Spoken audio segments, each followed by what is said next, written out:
Hi everybody, welcome back to Echo. Today we are finally going to finish off Leo's route.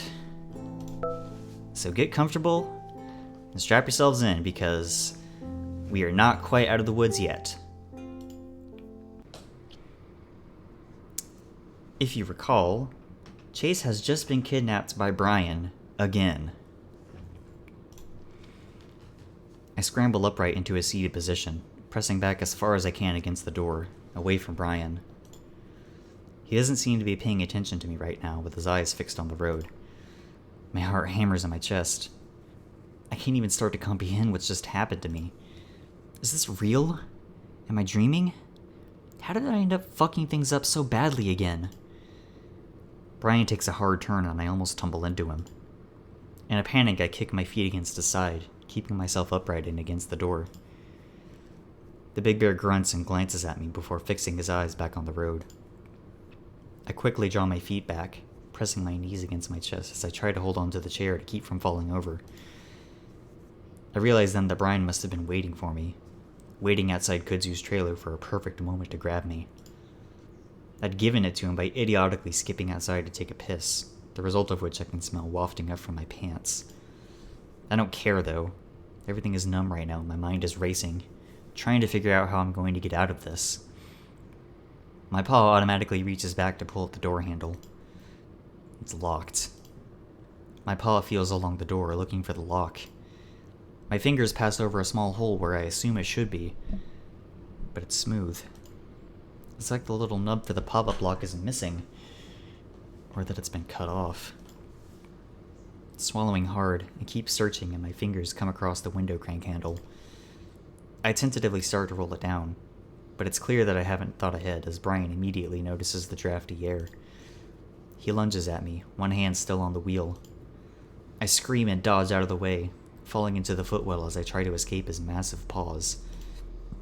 He doesn't grab me, instead reaching for the handle and rolling the window back up. The truck swerves back and forth as he does, and for a moment I'm sure he's about to roll the whole thing with how fast we're going. He finally sits upright again.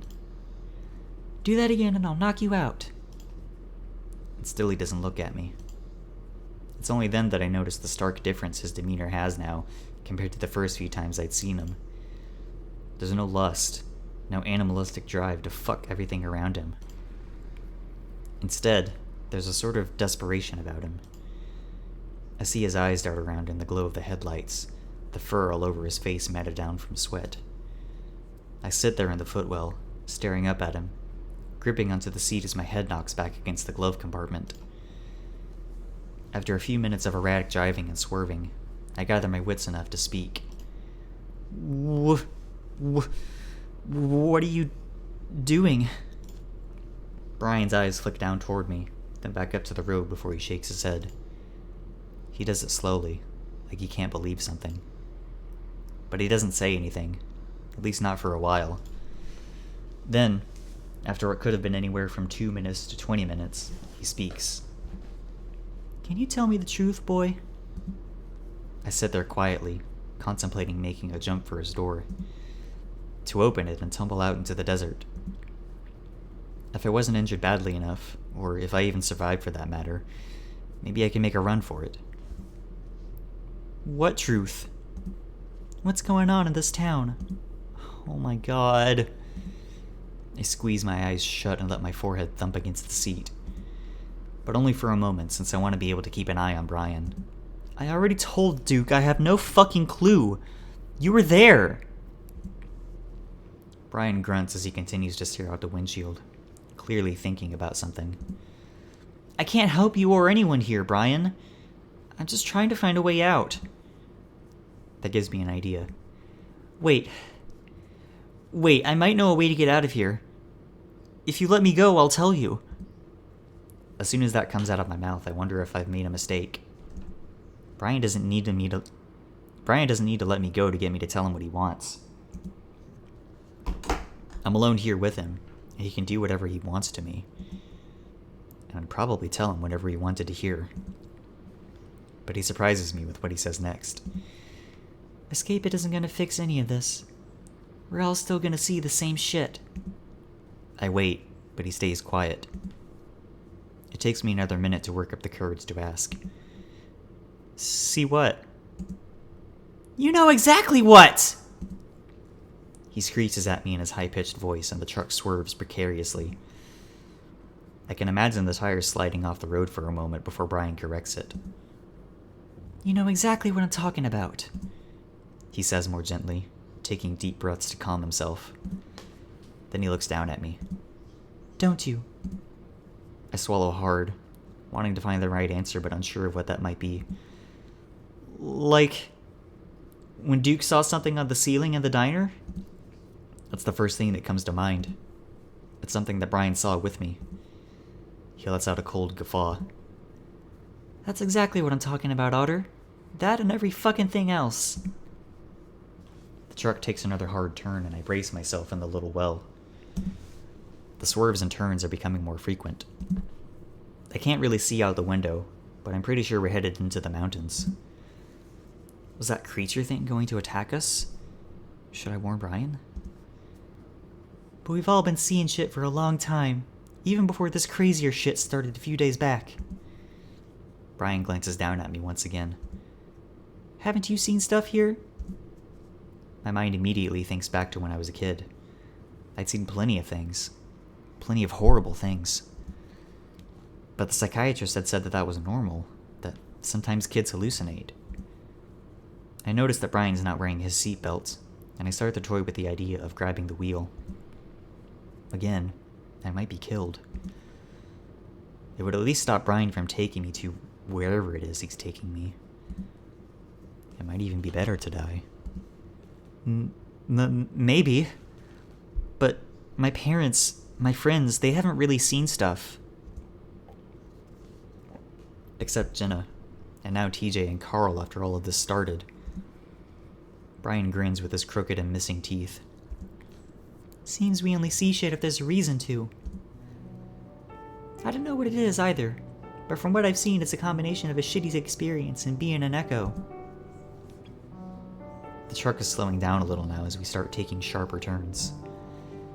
Brian's calmed down at least, but it also means that we're definitely deep in the mountains at this point, the road having turned to gravel. When I was a kid in Peyton, I didn't see shit, even though I had a pretty fucked up childhood. My mom left when I was 6 because my dad was a piece of shit, but you know she's a piece of shit for leaving me with him. Anyway, you know where my dad told me she'd gone? I don't say anything until Brian looks back down at me expectantly. Where? Brian cackles and it sends a chill up my spine. The aliens had taken her. I press myself deeper into the well, wishing I could just disappear into the floor. I think he must have been drunk or high or both, but it stuck with me, you know? I nod, trying to keep the bear happy as he drives along a road so curvy it seems impossible in my mind. Then, when I was a teenager in '87 or so, I got myself a boyfriend. Well, more of a fuck buddy. We kinda hated each other. He talked too much, but he was a good fuck and the only faggot I knew, so I came here every other week or so to fuck him. But then something weird happened on my second or third trip out here. I remember the moon was red that night because of the forest fires out west. And I kept looking at it, and that's when I saw a flying saucer, like one straight out of a cartoon with lights and a dome thing on top. I couldn't believe it, but there it fucking was, floating through the sky. And you know, even though it looked stupid as fuck, I knew. Brian takes a big wide turn, and the truck slows more and more until it comes to a rumbling halt. My ears ring in the silence as Brian continues to stare out into the night, the headlights lighting up his face. It knew I saw it, and it was fucking evil. I just knew it. Brian finally looks down at me again. That night and almost every night after, I'd wake up and couldn't move and aliens would be around my bed. And there was this one alien that I knew was my mom. She didn't look like my mom, she looked like an alien. But I just knew it was her, and she'd do these things to me. Sometimes to my mouth and eyes and nose, but usually to my dick. Torture me, and it felt fucking real. Brian chuckles, still staring at me. It fucked me up good, and I blamed my boyfriend for it. for bringing me to Echo, because I was sure that's where the evil came from. I outed him that year and he had to leave town because of it. The massive bear shakes his head. Didn't stop the dreams, though. Brian puts the truck in park, then shuts off the engine. We sit there in the darkness and silence, and even though I just emptied my bladder, I feel like I'm gonna piss myself again.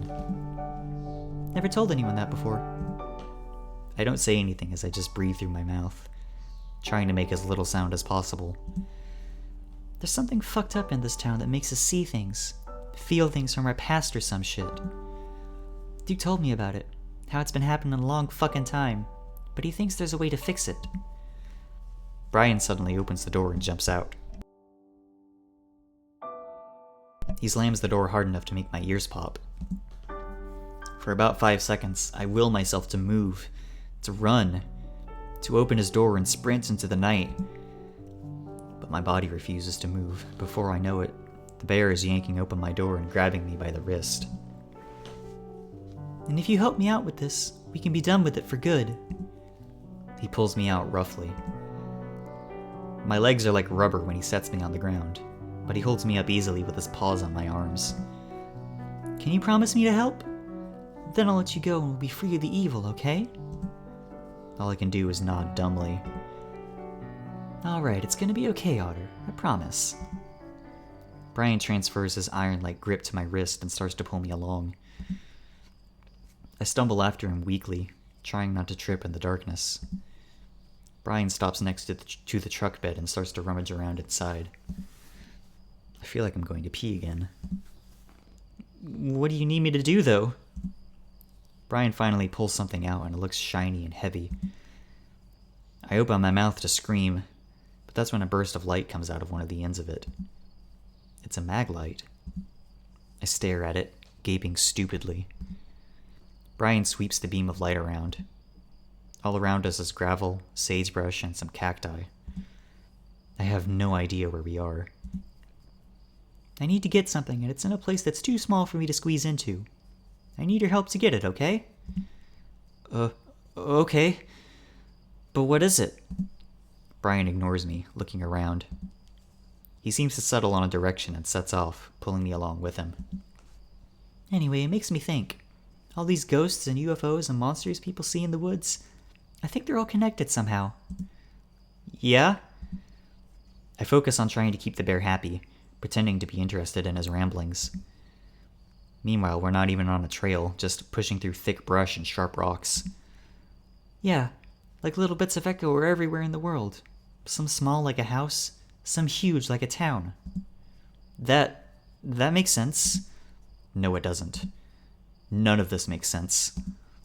But I have to focus on getting away from the bear. I know I should have made a run for it back in the car, but there's no helping that now. We walk for maybe about 100 yards. As we do, the land starts to incline and become steep. Brian even slips up a few times, and I'm worried he's going to fall on top of me. Each time he manages to catch himself, then yank me up after him. After a few minutes of huffing and puffing, we reach a bit of an outcrop with some large boulders. Brian lets go of me and clambers up the side of one, and before I can even think of running, he's turned around and grabbed me up by the scruff. I squeak as I'm lifted into the air, feeling like a pup again before I'm set down beside the bear. Brian looks around, keeping a hold of my wrist as he does. After some stomping and looking around with his flashlight, he seems to find what he's looking for. He brings us to the edge of a boulder, then he lifts me up again, this time by the wrist. I kick around for a moment before he lowers me slowly into a dark, spacious hole. I start to wonder if it's going to go down for a while and I panic, before my feet touch down on soft, cold dirt. Musty, cold air wafts from the black space in front of me. Immediately, Brian drops down next to me, snatching up my paw again. He shines the light into the dark patch in front of me, and I see what looks like a narrow tunnel burrowing into the side of the incline we're on. What is that? Brian grunts and starts to pull me into the opening, but I pull back. Brian yanks me hard, and it feels like he almost dislocates my shoulder. I yelp loudly. Shut up! Brian hisses at me as he turns sideways to better fit into the tunnel. It's the mine, you idiot! What? I look back at the opening back toward Echo, gently illuminated by moonlight. I thought it was sealed. It is. This is a back entrance. Duke told me about it years ago. Said his family's known about it for decades. We push through for a while until we come to another tunnel, this one twice as wide as the one we were just in. It branches to the left and the right. Brian stands there for a moment, inhaling deeply as he looks around. Hang on, it's been a while. I can't help myself from blurting out. You don't know where to go? I expect him to hit me or something, but he ignores me. Finally, he pulls me to the left.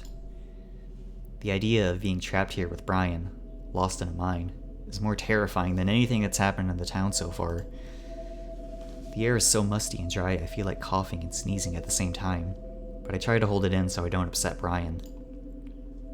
We walk for another 10 minutes or so, taking a few more turns. I try to memorize the route in case I'm able to break free, but after 5 or so branches, I realize I can't remember the second or third. Brian suddenly speaks up, nearly making me jump in the darkness. After a while, I stopped seeing aliens. His grip is tight, and I can feel that the circulation to my paw is cut off. It's like it's just a mass of pins and needles at this point. Now I just see people. What kind of people? People you know? I try to keep Brian talking while I think. At some point, he's going to have to let go of me again, and it's then that I'm going to have to make a run for it no matter what. Kudzu probably saw which direction we drove off in, and he probably went to Leo to get the car. But at this point, I doubt they're going to be able to find us, at least not in time. We went into the mountains, probably through some back road that none of us even knew existed.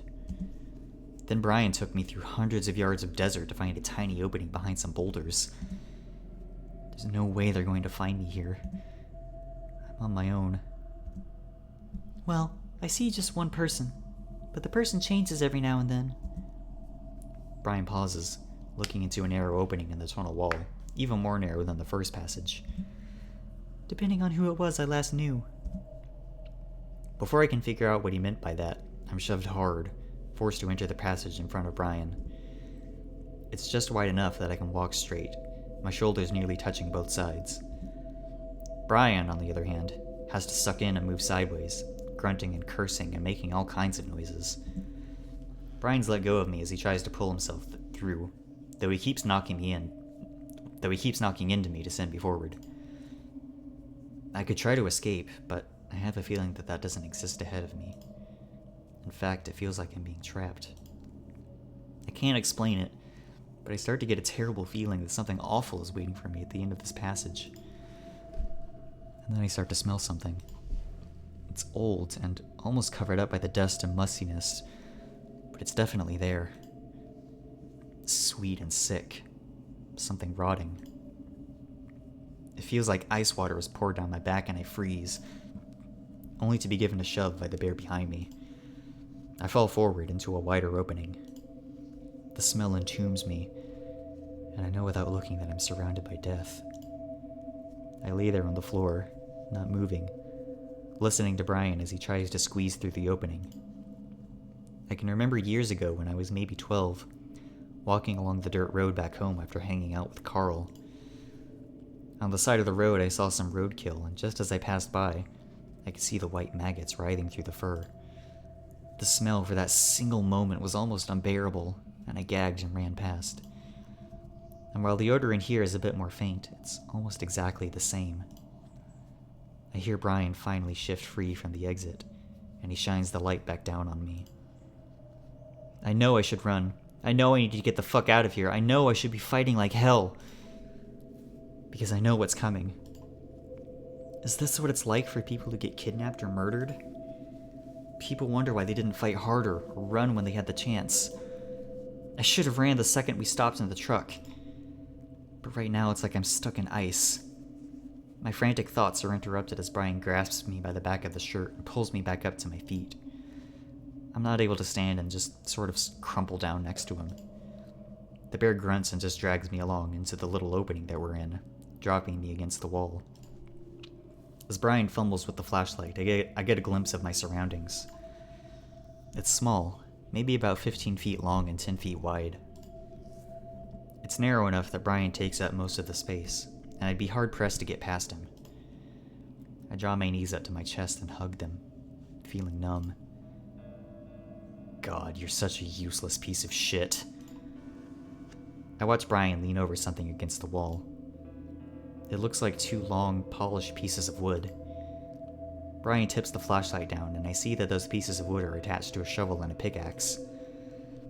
Brian grabs the pickaxe, and for a heart-stopping moment, I think he's going to turn to me, but instead reaches into his pocket and pulls out something small and rectangular. It's not until he opens it and shines his flashlight on it that I see it's some kind of small notebook. The bear looks at the notebook, then back up at the little cave we're in. The silence is almost unbearable, and I feel the need to say something, if only to fill that silence. What are you doing? You know exactly what he's doing. Brian ignores me as he continues to search for something. I whimper softly in the back of my throat. Please. About to be murdered and you just beg like a little bitch. Shut up! I can't help it as I hiss through my teeth at that goddamn voice. I don't need to hear it, especially now. Brian stiffens and turns around. What? I shake my head, squinting and unable to see his face as the bear turns the light on me. Nothing, No, you were talking to something. Did you see someone? No, I don't know. I shut my eyes against the light and see only blood red. Brian chuckles and my vision goes back to black as he takes the light off me. I was the same way as you. Let me tell you something, though. Ignoring it ain't gonna make it go away. Brian finally stops scanning the ground and crouches down. It takes me a moment to realize what he's looking at until he reaches down and picks it up. A smooth stone. Brian looks at it for a moment, thinking. Then he drops it off to the side and looks back down at his book. Daniel. 19. Ferret. He was the smallest, I think. Should be enough room. Brian shines the light back down at the ground for a moment, then seems to make up his mind as he sets the butt of the flashlight on the ground. It brightly lights up the ceiling, leaving us in a dim, yellow glow. Brian eyes me for a moment, positioning himself so he can watch me while also doing his work. Crouching over, Brian starts breaking through the hard surface of the dirt with the pickaxe, grunting with each stroke. He can only do little short swings, the ceiling too low for Brian to even stand up straight. At this point, the smell of Brian has almost overwhelmed the stench of death. I guess it's one of the few things I don't mind his smell covering up. Why aren't you at least trying to escape? Because he's in the way. Because you're a coward. Why the fuck are you talking to me now? I thought you left. I never left. You know that. You felt me even after you left the town. I shouldn't have come back. Probably not. I'm going insane. Brings back memories of my old life. I'm going insane and it's bringing back all of my old demons. No. I think it's because you're in the mine. I think you've figured out that it's the source of everything. Haven't you? The voice I've been trying to ignore all week has changed. It's not vague or insidious anymore. It's more natural, like a real person. More like what I used to hear when I was a kid. Well, I was a real person. Sometimes I even doubt I am that person. It chuckles and I feel the back of my brain itch. More like what do you call it? A simulation? It waits for an answer, but I don't want to talk to it. Oh, stop pretending I'm not here. You can feel me. You felt me looking over your shoulders since you got here. I let my head thump against my knees, closing my eyes. Well, really ever since Sydney. Just ignore it. But I can understand. Even I feel as though something is controlling me. It's the oddest thing. Hey! I snap my head up, jumping as I find the bear staring right at me. The hell are you mumbling? Nothing? Brian chuckles again and reaches across to the other wall, grabbing the shovel. He starts digging up the loose patch of dirt in front of him. Yeah, keep it to yourself, I guess. But like I said, you ain't the only one. Brian gestures behind him with a thumb, toward the ground. I look and see nothing except a few stones on the ground. After Rachel back there, things got way worse than aliens for me. I saw her at night, crawling on my ceiling, peeking out from under my bed, staring at me from my window. Brian grunts as he digs the shovel deep, then lifts, turning a pile of dirt out to the side. So did Duke. Drove him crazy, turned him into a speed addict. Not that I mind. He was always my most reliable customer. The sick, sweet smell starts to grow again, and it's starting to become overpowering. I feel like I should keep him talking, get him comfortable, and buy myself more time. Should you, though? Who's Rachel? Duke's wife. I try to remember what I know about Duke's marriage, aside from the fact that he isn't married anymore. I realize then that I do remember Rachel, but just barely. She was only around while I was in grade school and was pretty nice as far as I can remember. Didn't he divorce her? Brian shrugs as he stops digging, resting on the handle. I guess he sort of did, but I mean, she was dead by then. They wanted my stuff, but didn't have the money, so I cut him a deal to fuck for the drugs instead. I mean, I can't say I like bitches at all, annoying and whiny, but she let me go way farther than Duke ever did, so I mainly fucked around with her. It's not hard for me to picture exactly what that fucking was. Then one day, I guess I went too far. She died and we buried her right there. Brian points more specifically at a rock sitting against the other side of the wall. The big bear starts to dig again, more vigorously, lengthening the patch he's working on. But I didn't see her until right after I buried her, maybe a week later. The bear shakes his head and laughs mockingly. You'd think that it'd stop me from doing it again. But you know, when that last breath came out of her and she sort of shuddered on the table. Brian glances up at me. Blew my load without even touching it. Made me wonder how good it could be with a guy if it was that good with a bitch. You want him to keep talking? Brian pauses in his sudden spurt of digging and looks up at me again. Probably wondering why I'm telling you this, thinking I'm crazy. But I don't know. Feels good to tell someone. You're like my own therapy otter. The bear looks back down at the hole he made. The smell coming out of it is so overpowering I'm on the verge of gagging again. I don't see her anymore, though. It changes with each one. 7 stones. And it'll probably change again. And with that, the bear comes at me. The space is so small it only takes him 2 steps. I scream and cover my face. Coward.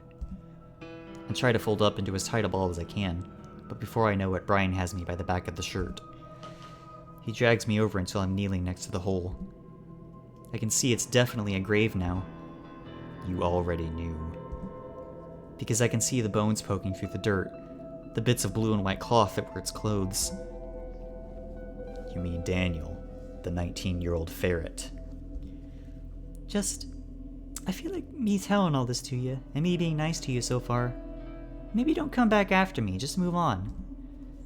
I feel Brian move around behind me, then press something cold into the back of my head. A gun. I guess Brian probably has plenty of those. I'm doing the town some good, after all. How? I blurt out, my mind racing, trying to think of something, anything to get out of this. Brian does pause, though. How what? How is this helping anyone? Why are you doing this? A few seconds go by and I'm sure I'm about to hear the crack of the pistol. The last thing I'll ever hear. Then Brian sighs.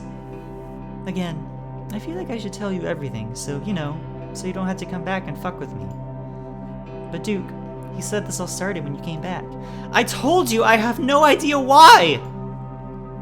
My voice rises in pitch as I start to panic.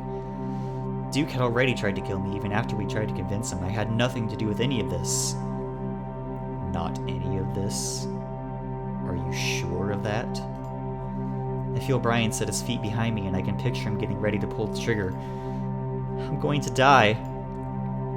This keeps happening, doesn't it? This hysteria. I'm sorry. Remember, this is for the good of the town. To me, it's like the town holds its breath, letting all the evil build up until it has to let it all out in one big go. Brian grips into my head fur, pressing the barrel of the gun into the back of my head. And you brought a lot of guilt and evil with you back to this town. Maybe that was enough to push it over the edge again. Rest easy. So in a way, it is your fault, isn't it? My eyes are watering and I don't know if it's from Brian's grip on my fur or if I'm crying. Help me. I say it to you.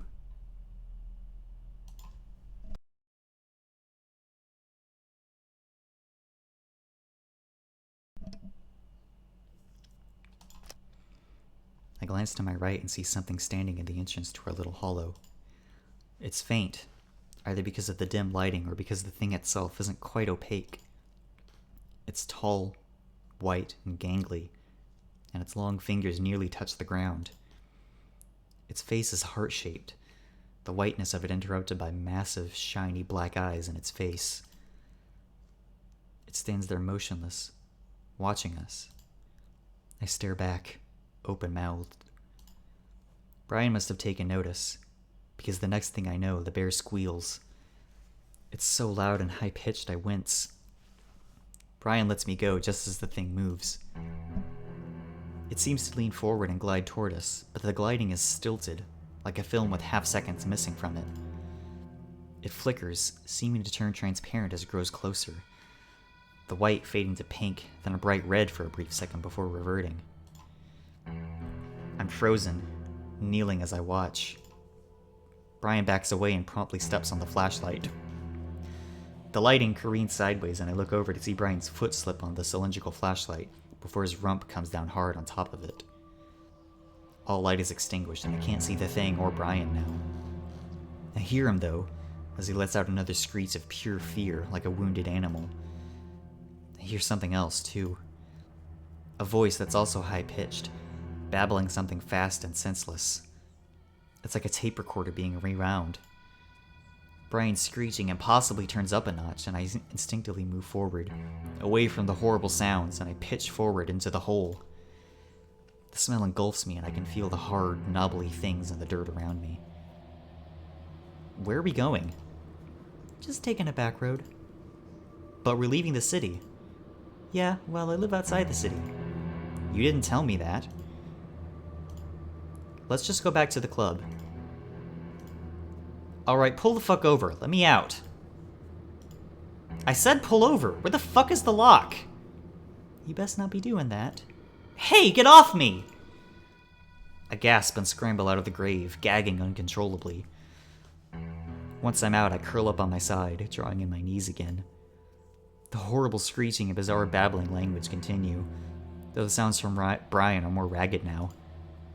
Occasionally, the room flashes with light as Brian shifts around, but I face the wall, not wanting to look. Get up. I curl up tighter, just waiting, hoping that I wake up. You sniveling little shit. Get up. I press my face into the dirt. Trust me, there's far worse out there, and it's coming for you unless you get up and get out. I've given up.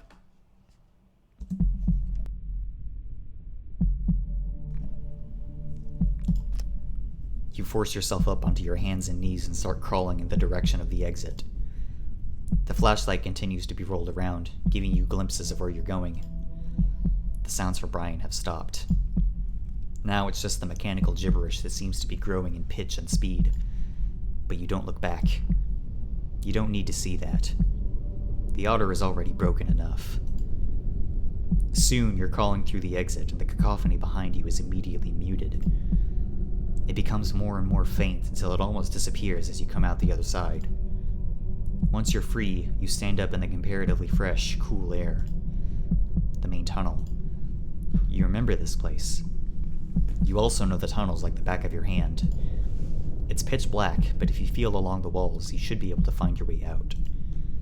You head to the right, down toward the end of the main tunnel, with your right hand dragging along the wall. Then, when you feel an opening with your hand, you take a left, then another right. And finally, a final right that takes you out the back exit. Nick had drilled the directions into your head far too many times for you to. Red eyes appear at the end of the tunnel, at the end of the last stretch. You freeze and observe. Things in the mines can hurt you far worse than things outside. Brian had just experienced that. But you're not sure. Is this one of the Otter's demons, or... No. No, it's something else. Something you're not quite seeing correctly. A friend. The lizard. He's warped. Chase! I slump to my knees, shaking uncontrollably as Flynn shines the light down on me. Fuck! Chase, come on, let's go! Flynn yanks me to my feet, and the next thing I know, I'm stumbling after him. Out of the mine, and out of what I'm now completely convinced is hell.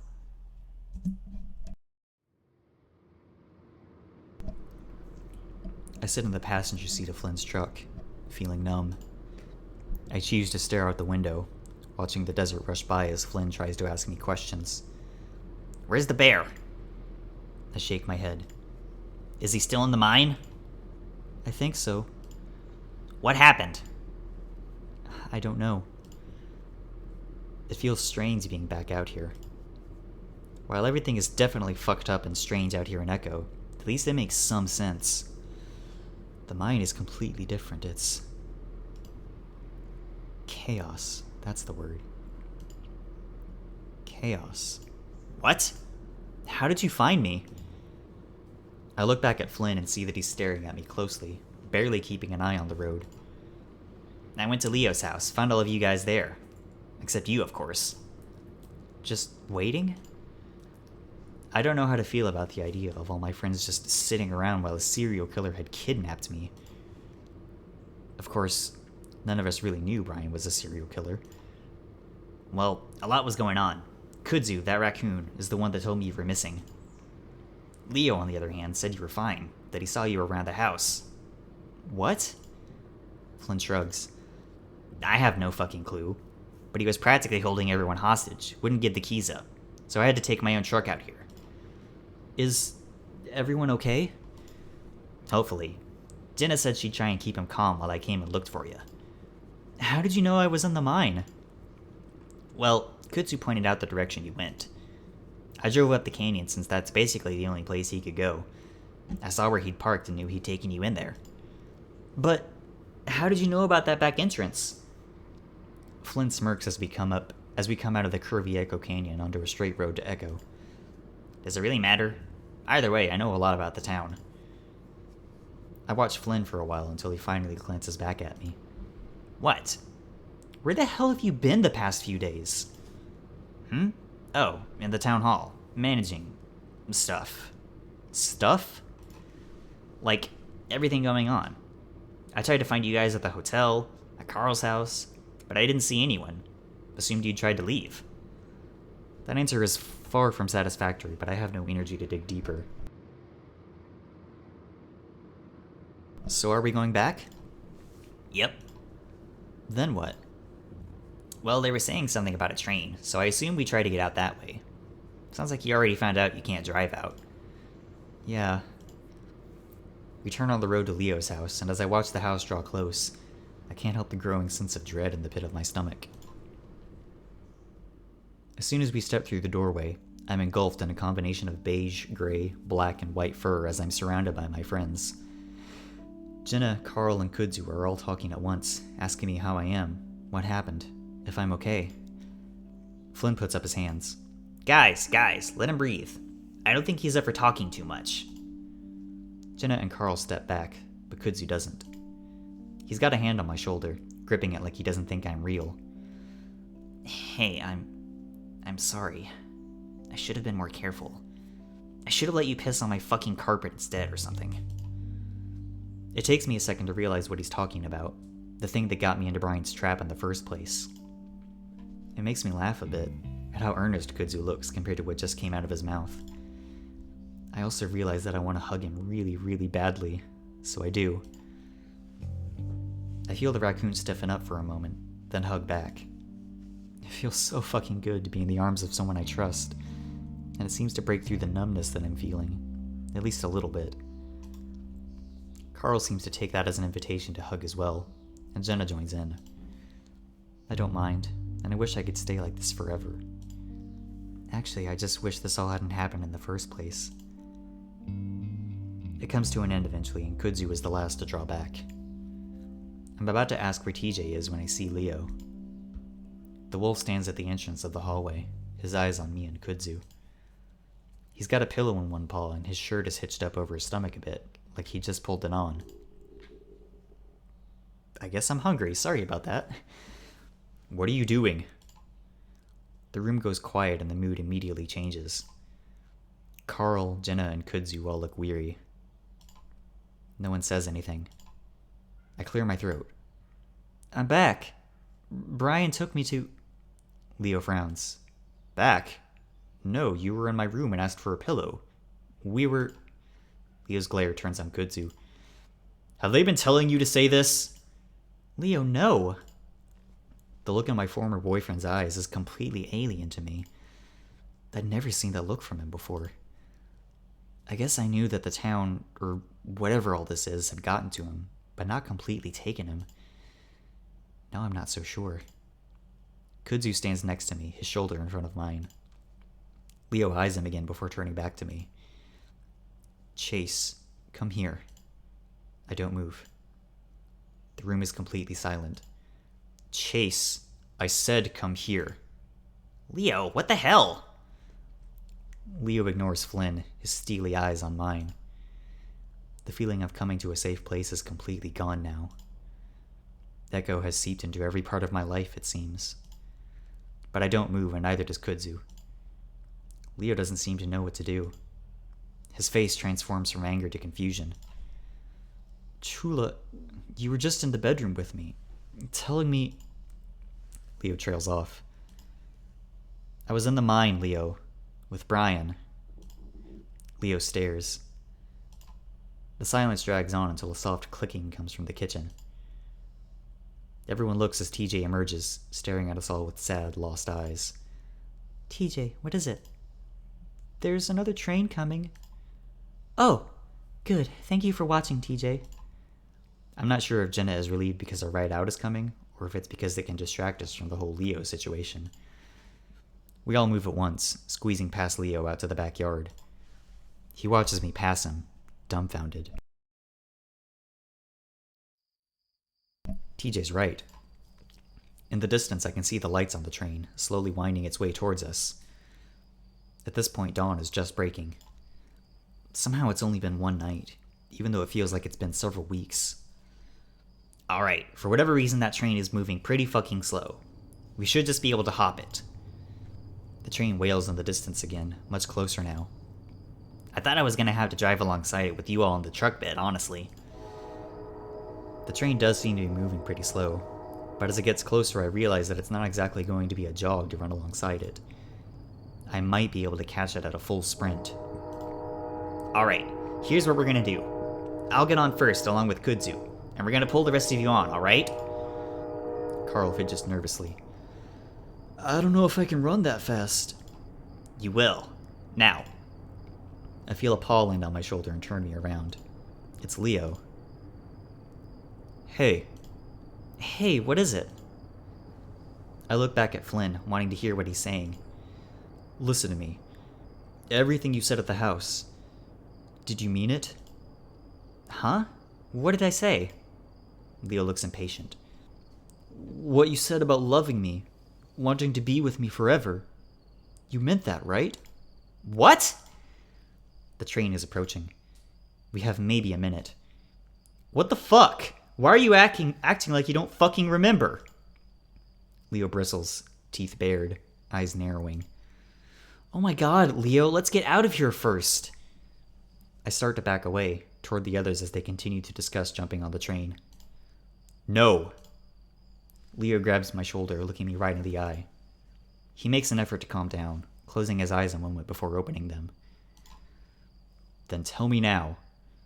Are you going to stay with me when this is all over? We can talk about this when we get on the train. No. I want to know before. I see Kudzu looking at us, and it looks like he's about to head over.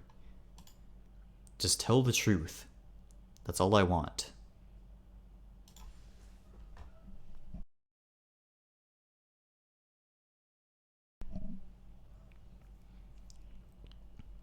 If you want to see the choice I don't pick, then you'll just have to read Echo for yourself. But right now,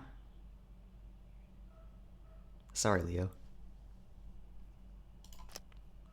Leo's eyes bore into mine as I look back at him.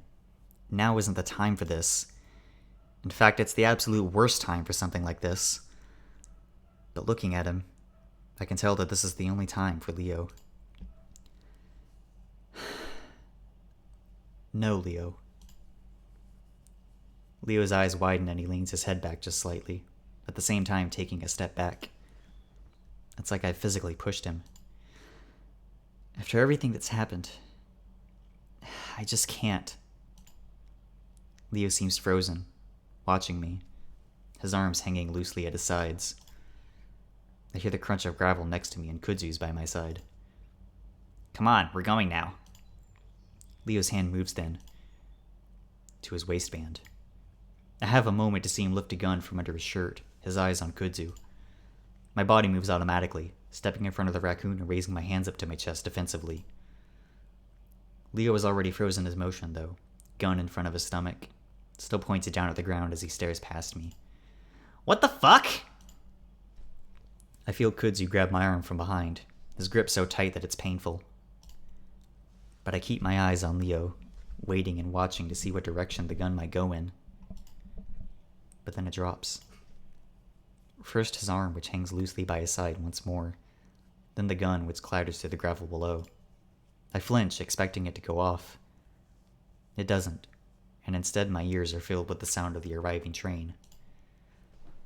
Leo's eyes are back on mine, and I watch as tears start to spill out. Come on, Leo, we have to get out of here. Kudzu pulls me back, and I turn away from Leo into the town of Echo, as I rejoin the rest of the group. Run! Flynn shoves Carl forward, and the ram takes off alongside the rails, looking over his shoulder at the train. The next thing I know, we're all running after Carl as the train catches up. I look back. Flynn waves both arms at the locomotive as it whizzes past, but if there's a reaction from the driver, I don't see it. I have just enough time to read the letters on the side of the engine, Prescott Railway, before it's moving past me down the tracks. I realize then that the train is quite short, maybe only 5 cars in all. We won't have many chances. Kudzu! Flynn points at the caboose and starts running beside it, next to 2 little steps that drop down at the very end from the platform. Gracefully, the lizard jumps, landing his feet on the steps as his hands scramble for some kind of purchase. He finds it and pulls himself in, and the next second he's reaching out, holding onto a handle on the caboose as he grabs one of Kudzu's paws. With much more ease than Flynn had, Kudzu jumps up onto the steps and pulls himself onto the platform. I pass Carl at this point, the ram already losing steam. He calls after me in a hoarse, ragged voice. Shit, I'm not gonna make... Flynn grabs the ram as they pass, and Carl hop-skips on the uneven ground.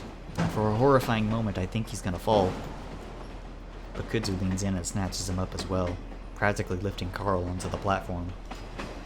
Jenna, who's right beside me, is next, reaching out a paw to Flynn. He grabs it and Jenna easily jumps on, over the 2 steps. I think it's my turn next, but TJ slows down abruptly, and I move to the side to make room for him.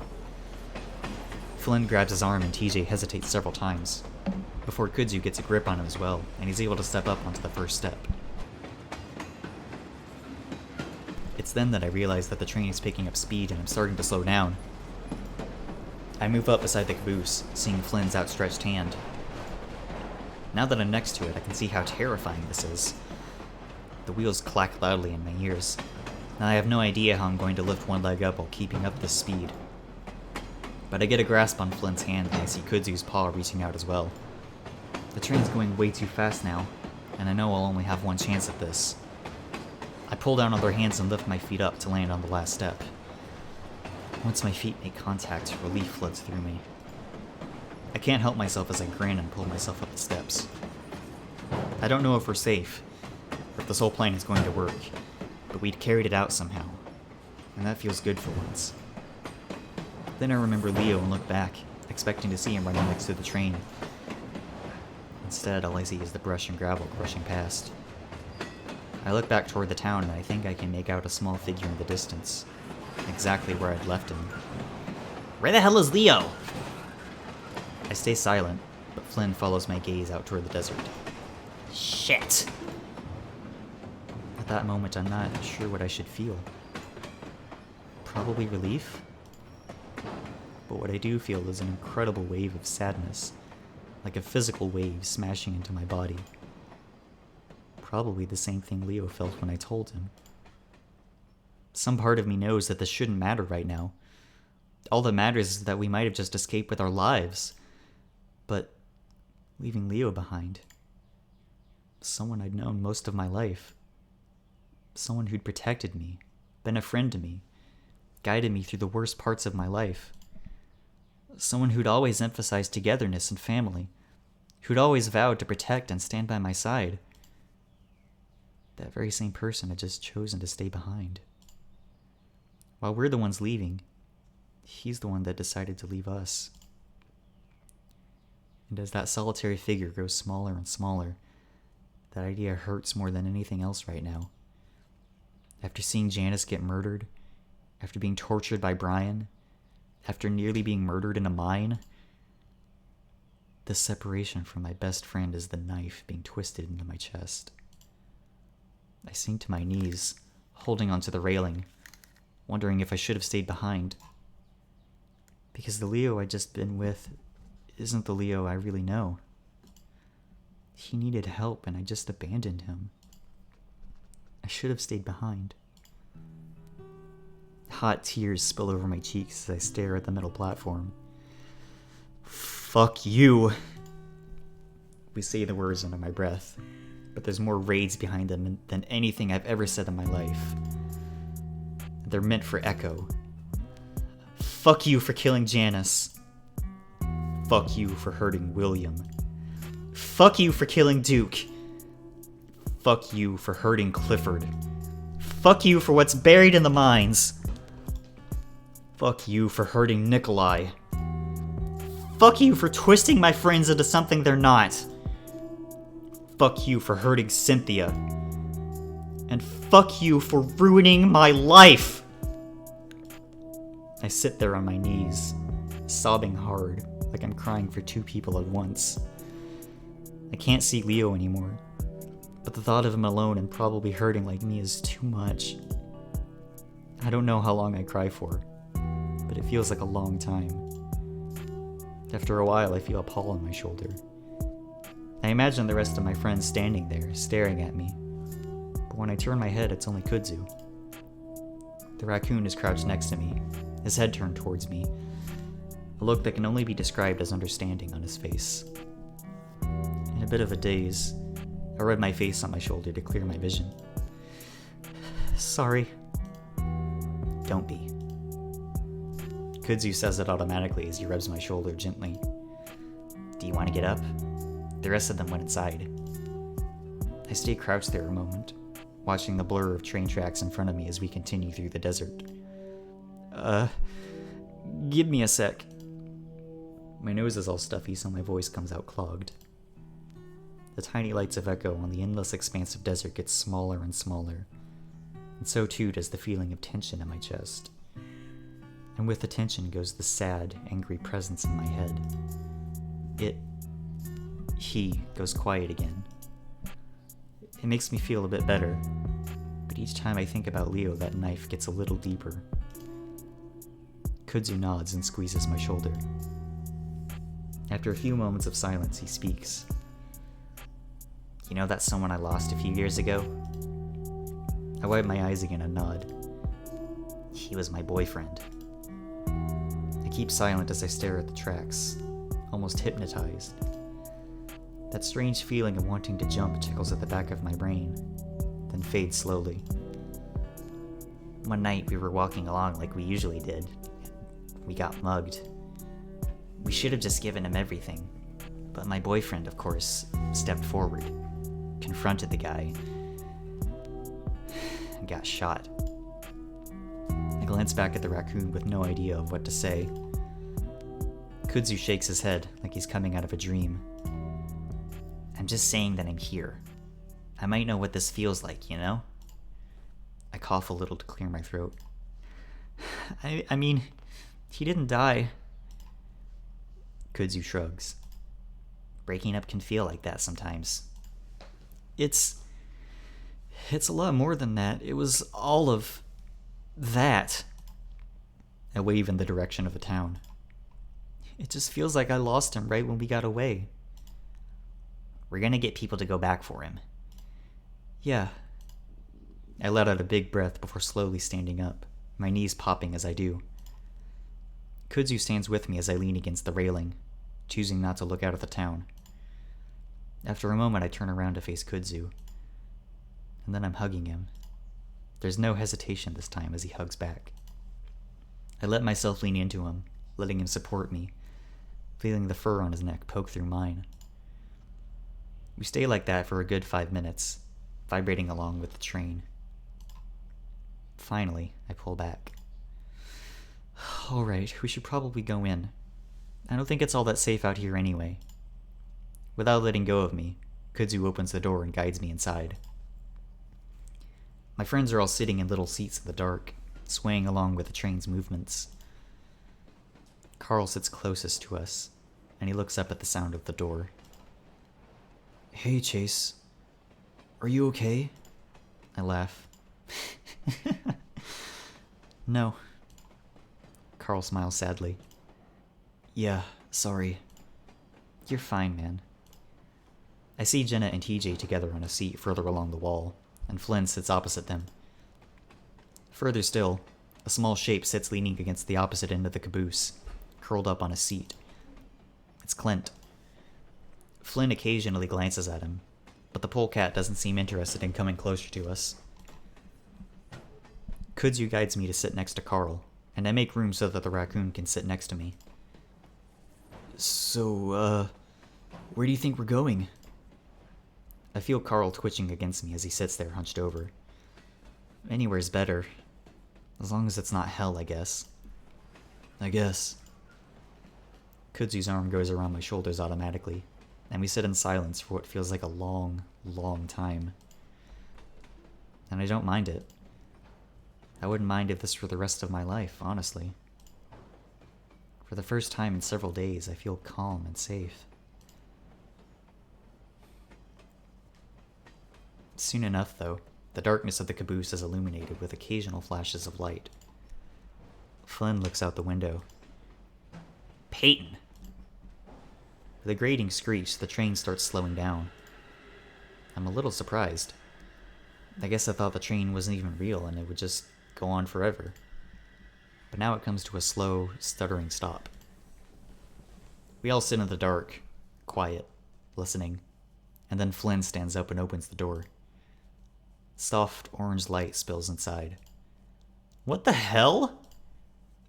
Out of the doorway, I see rows of train tracks occupied with other boxcars. Someone moves into view. It's an older-looking fox in overalls. He stares up at us like we're aliens. Where the hell did you come from? A moment of silence goes by before Flynn clears his throat. We're from Echo.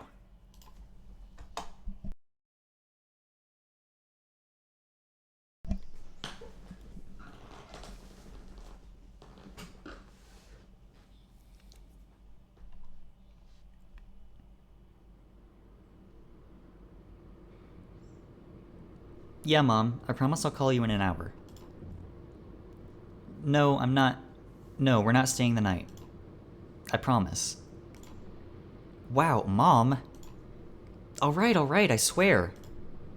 I love you too. Bye. I hang up and drop my paw into my lap, sighing loudly. Kudzu laughs. Everything okay? I rub my eyes. Yeah, I guess. She's just worried, obviously. Kudzu reaches over and sets his paw on my knee, squeezing briefly before returning it to the steering wheel. I can still turn back, you know. I take in another breath and hold it. It's tempting. It might even be a better idea to just let the past die. But now that I'm leaving the area for good, I want to see it one more time. The town and Leo. I let the breath out. Nah, I need to do this. I've thought about it for so damn long, there's no way I'd forgive myself for backing out now. I need closure. Alright, but if he gets weird at all, I'm taking you the hell out of there. He won't. He's back to normal. As much as any of us can be, anyway. But I told him that it's only going to be for a little bit, that we're just driving through. I look over at him. You want to stay in the car? Was planning to, unless you're planning on going inside. No, I'll stay outside. Alright, but I'll be watching in case you two try anything.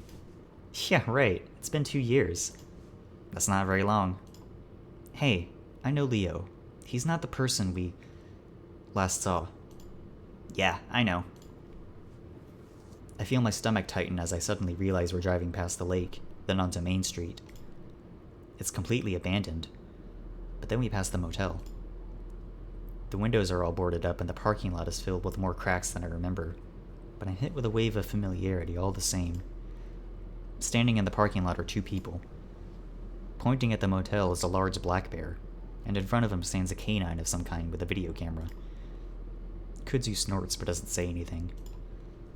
At first I feel a spark of anger at them, for probably seeing the whole thing as a morbidly fun adventure. Not even having the slightest idea of what sort of hell the town went through. And then I remember that I'd done the same thing. Granted, it was many more years removed, but still the same. We turn onto Leo Street and my stomach tightens further. Kudzu glances at me. Can I get a kiss before you talk to your ex? Eyes on the road. Kudzu leans over, very deliberately keeping his eyes on the road as he tries to turn his face toward me. I give him a quick peck on the side of his muzzle and he laughs. I try to laugh as well, but it gets caught on my throat as I see that old house. And there waiting in the driveway is Leo. Hey, how's it going? Leo cheerfully greets me as I open my door. It catches me off guard a little bit, his mood being so different from mine. Hey, Leo. What's up? Leo has his paws shoved in his pockets, but still manages to shrug. Not much. You? Not much. Leo ducks his head and looks in at Kudzu. Hey, Kud. You alright? Kudzu awkwardly answers from behind me. Yeah, I'm okay. There's a moment of silence as I try to think of what to say or do. I hadn't expected Leo to just meet me outside. Did you want to come in for a beer or something? Oh, I'm actually driving for the next couple hours. Yeah, we were just stopping by for a minute. Ah, okay. Leo's smile falters a little bit, then he shrugs again. Want to go for a walk then? Stretch your legs? I look back at Kudzu, but he doesn't say anything. Doesn't give me a hint as to what he's thinking. He's leaving the decision up to me. Yeah, sure. Leo ducks his head again. You want to come, Kud? Kudzu hesitates, then shakes his head. Nah, you two go ahead. I prefer the AC. Alright, cool. Feeling just a little tension between the two of them, I quickly jump out and shut my door. I look over at the rail yard, which is in full view of the car, and point. Want to walk over there? Sure. So, you've just been hanging out here for the past 2 years? A little bit. I spent a lot of time at my parents'. I'm moving back in with them right now, actually. Oh yeah? Yeah, it sucks. But honestly, I can't stand all the vultures scavenging around for stories here. Sounds like it. But at least you'll be around other people, right? Yeah, it's officially a ghost town now if you hadn't noticed. I look out over the rest of the town, towards the motel and convenience store, and all the tiny houses and trailers in between. Not a single person. I actually visited Carl once in a while over the summer. Leo nods up toward the mountains, and I see the big mansion glinting gently in the sunset. Hey, that's cool. I hear he's doing pretty good at school right now. Good. Are you going back to school? Eh. I shrugged my shoulders, walking up to the train tracks to straddle the steel rails. Not in Pueblo since we're moving up a couple states, but probably eventually. There's a lull in the conversation as we both go quiet. I look around, wondering if this was the spot where we hopped the train. The train that turned out to be an old engine and caboose on its way to Peyton, where it was then transferred to a train museum. It had been traveling at a gentle 10 miles per hour to keep from derailing off the old tracks, just slow enough for us to catch. It was the last of 3 engines being transferred that night. Just a few hours later, the emergency services went in and recovered whoever else was left in the town, including Leo. I still wonder if we'd even needed to hop the train, but I guess I was escaping more than just the town. I look back at Leo. Are you okay? Leo looks up from kicking around some rocks. I mean... I scratch my head vigorously, trying to think of how not to say the wrong thing. Have you been doing okay? Are you happy? Leo smiles. Not really. Are you? I think back to the past 2 years of nightmares and panic attacks, of breaking down into tears out of nowhere. How just a few hours ago I dropped to the ground in a grocery store in Peyton because someone dropped a jar of jam. But Kudzu had been there, like always, to help me back up. I'm managing. I can't cope with this. It's a process. That's good. Are you managing? Leo chuckles. I'm just living. Are you getting help? Like professional help? Yeah. No. Oh. Well, it can really help. I like to do things on my own these days. Leo looks back toward the car, Kudzu barely visible through the windows. People can help. You don't have to do everything on your own. I think it's best if I stay away from people for now. I noticed the anchor bracelet missing from Leo's wrist. I looked down at the tracks. Listen, I'm sorry about everything that happened. I wish I could do things over, even before what happened here in Echo. Leo looks at me for a moment, a sad smile on his face. The last 2 years have been hell for me. I cried myself to sleep every night thinking about you. I feel my face flush with embarrassment and, for some reason, shame. But last month, for the first time, it stopped. I stopped thinking about you every hour. I stopped thinking about what you might be doing, about how he might be treating you, about whether or not you're thinking of me. Yeah, I still think about you sometimes, and when I do, I still cry, but now it hurts less. So yeah, I am doing better, Chase. Oh, well, that's good. I have no right to feel a little sad, but I do. I'm sorry, Chase, for not protecting you the way I should have, for trying to control you and doing all that shady shit behind your back. Whatever the fuck was in this town that made us all go crazy. I realize it twisted up my thinking, but those thoughts were always there. Echo just brought it up to the surface. So I'm a shitty person and you made me realize that. And I'm sorry I brought you into it. Just know that I really did love you. Leo looks over my shoulder at the car again. Anyway, you should get back to Kud. He'll take care of you. And I hope you'll take care of him. Okay? My mouth hangs open a little bit, but that snaps me back to reality. Yeah, I'll do that. I start walking back to the car, but Leo doesn't follow me. I pause. Do you want my new number? We can talk. No. The surprised look on my face makes Leo laugh. It's a real laugh.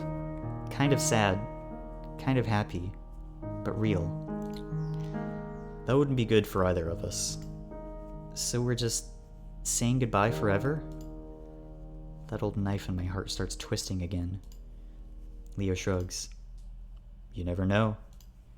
I stand there, 10 feet away from my first boyfriend, my first kiss in this very rail yard, my best friend. But hey, If you drive through Peyton again, I'm always open to have another chat. Maybe you'll catch me in a better place. I will. I say it immediately, and Leo smiles at me. So I'll see you again someday. I look forward to it. All right. Bye then. Goodbye, Chase. I walk the rest of the distance to the car and open the passenger door before getting in and sitting down. With the door still open, I look back one last time. Leo stands there, paws still jammed in his pockets, his fur outlined with orange and gold light from the setting sun, highlighting his head fur like a halo. I take it in for a moment, then wave. He waves back. And with that, I close the door. Thanks for watching, everybody.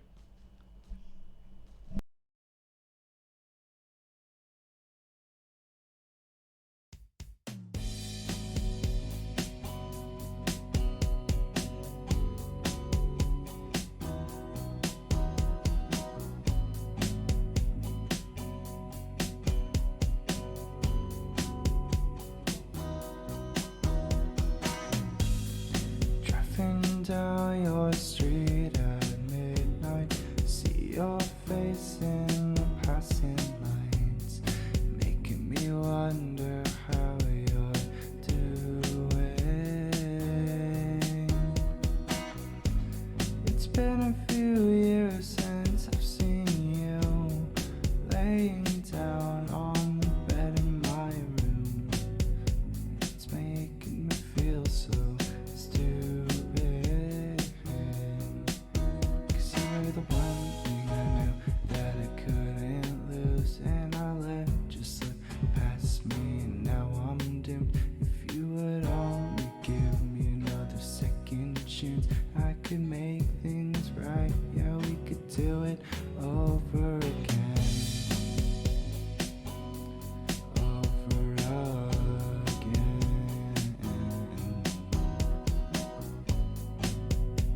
Again. Do it over again. Again. And again. Yeah. We could do it over again. Did you think I really leave you lonely? If you feel the same, then you come and show me. If you really want this all to last, we can leave